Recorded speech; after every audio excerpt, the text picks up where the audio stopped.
timing? How many minutes?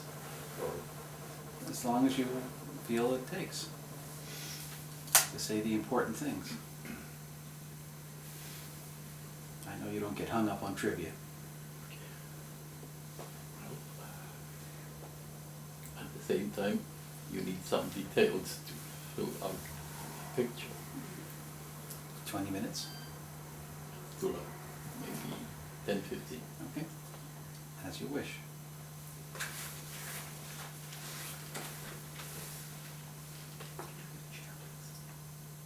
Chair.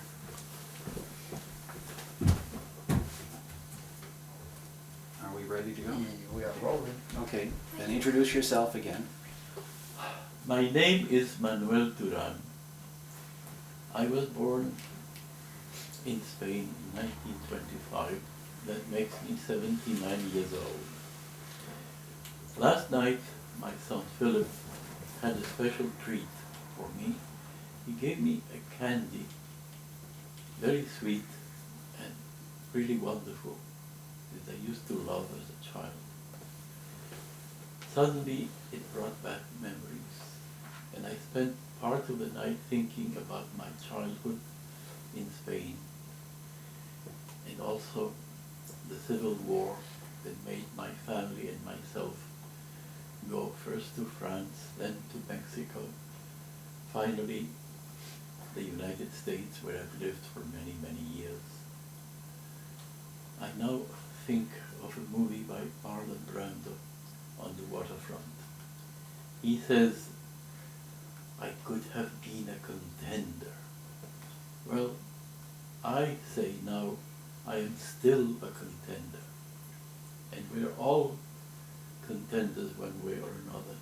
We all try to find some meaning to our life. I also think that maybe when we are born, many things are decided for us.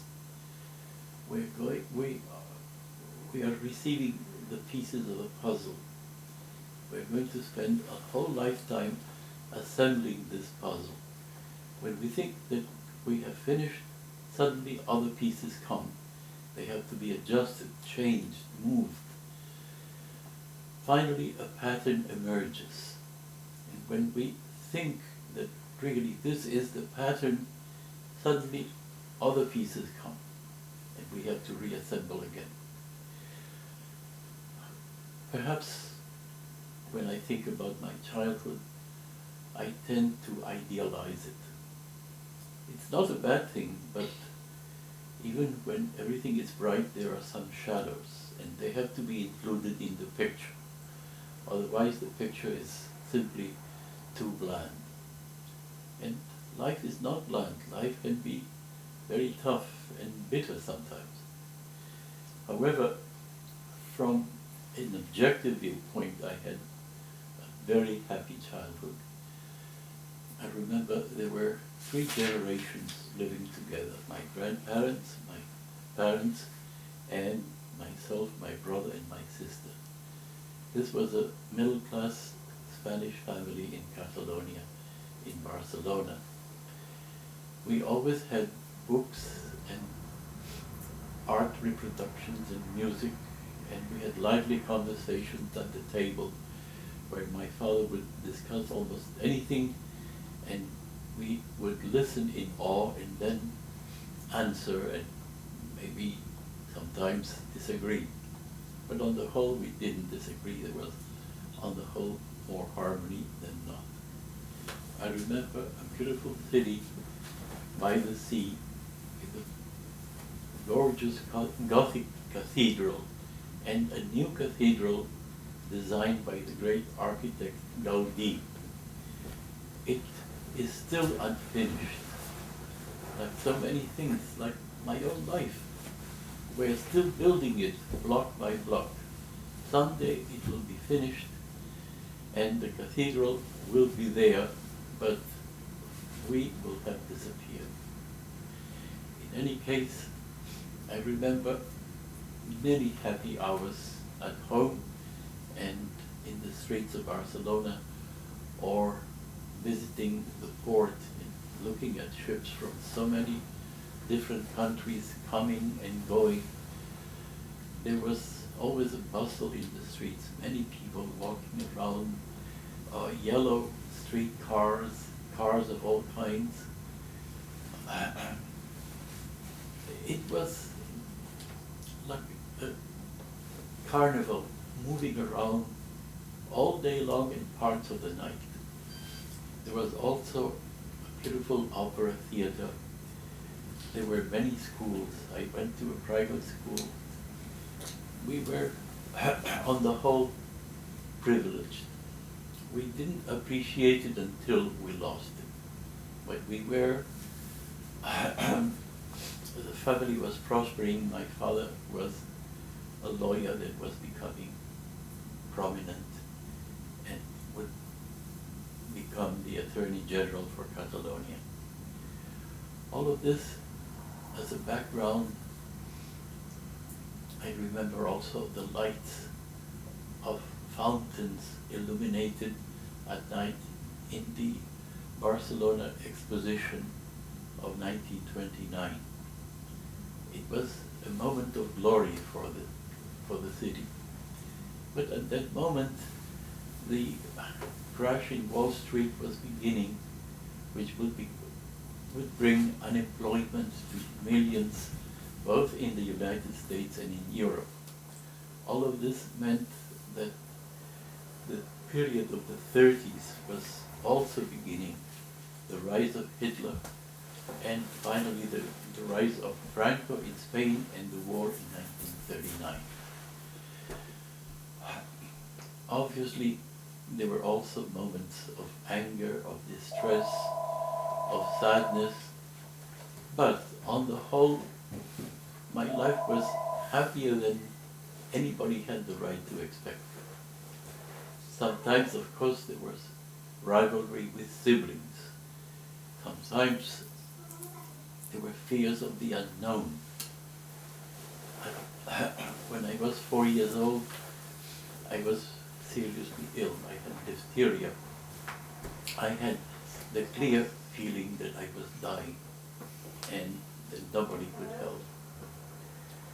Finally, I came out of it, but they thought that my toys could be contagious, and they burned my toys. That was a moment of crisis in my life, where I understood that things don't last, and that finally there are ashes and fire all over the place.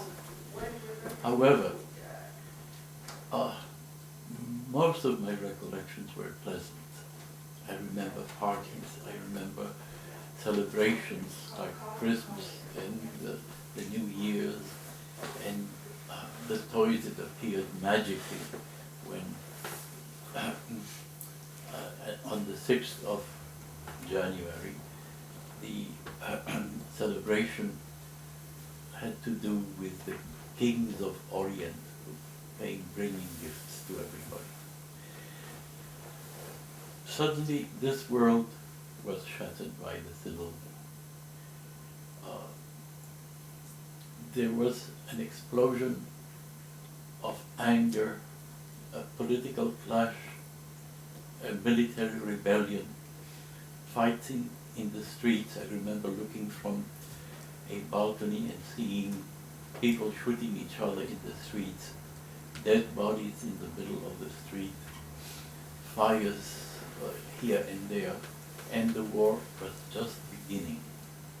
The war meant a tension, an unbearable tension, because our side was losing, because there was nothing to eat, and because we understood that a whole way of life was coming to an end.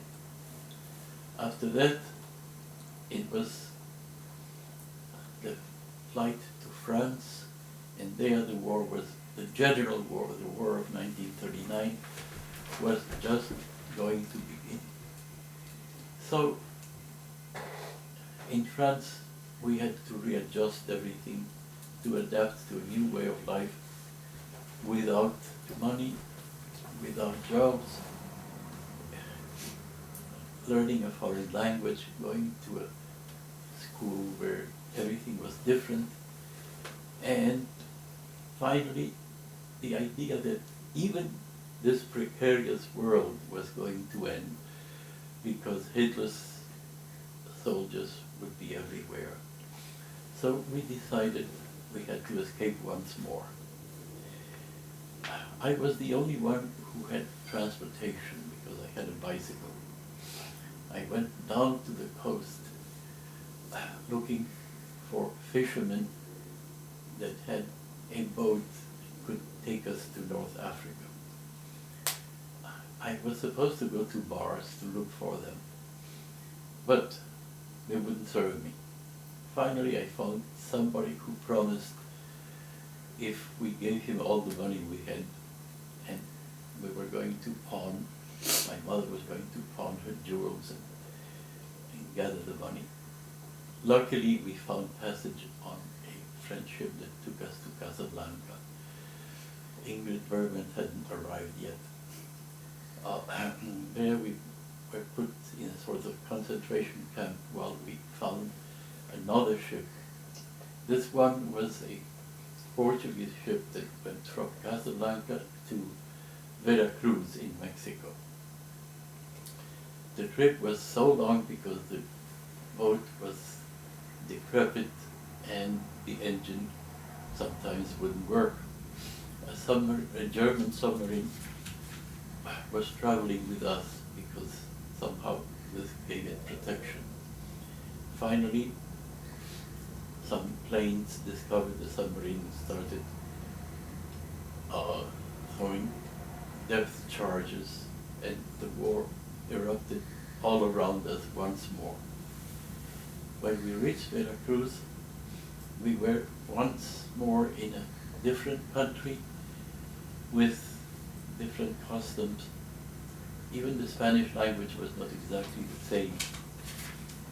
And again, we had to earn a living. My father, as a lawyer, couldn't find